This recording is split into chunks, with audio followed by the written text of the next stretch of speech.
Hello दोस्तों, कैसे हो? उम्मीद करता हूँ आप सब लोग बहुत अच्छे होंगे।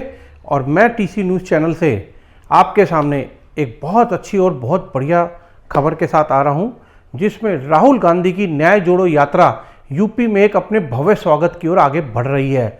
और कहा जा रहा है कि राहुल की न्याय यात्रा को कई पार्टियों का अच्छा समर्थन मिलने की उम्मीद है, जिसके लिए उन्होंने सपा को भी इन्विटेशन दिया है।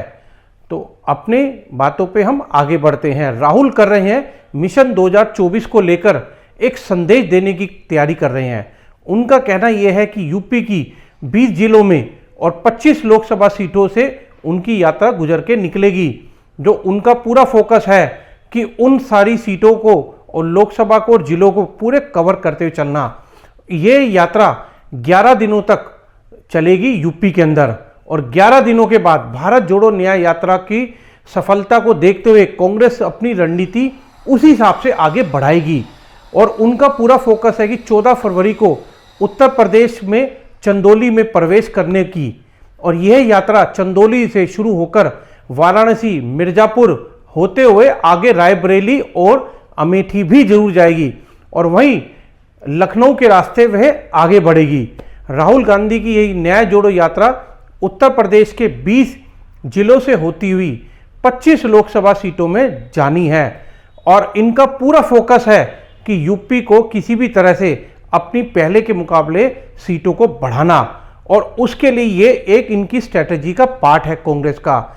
इस यात्रा में उत्तर प्रदेश के प्रभारी अविनाश पांडे ने अलग अलग जगह जिलेवार, लोकसभावार कार्यकर्ताओं को अधिक से अधिक संख्या में जुड़ने और नए कार्यकर्ताओं को उसमें लाने का पूरा प्लान बना रखा है। इनका पूरा फोकस है कि किस तरीके से अपने कार्यकर्ताओं को, यूथ को और बढ़ाना और उसमें नए जोड़ना।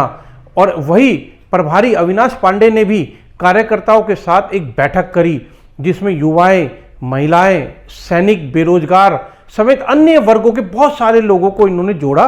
और उसको जोड़ने के लिए और इनकी कुछ नई प्लानिंग है, जिसमें राहुल गांधी का एक कहना है कि हम गरीब वर्ग को जोड़ेंगे जो बेरोजगार है।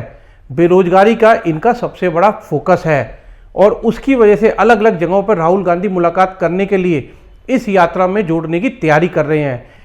इस यात्रा में हर जिले में अलग अलग जगह पर स्वागत के लिए एक विशेष रूपरेखा तैयार की जा रही है।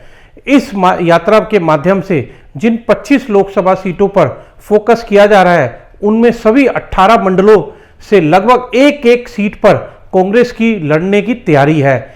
इस यात्रा के माध्यम से ही कांग्रेस अपनी कार्यकर्ताओं में जोश पूरा तरह से भरने की तैयारी कर रही है।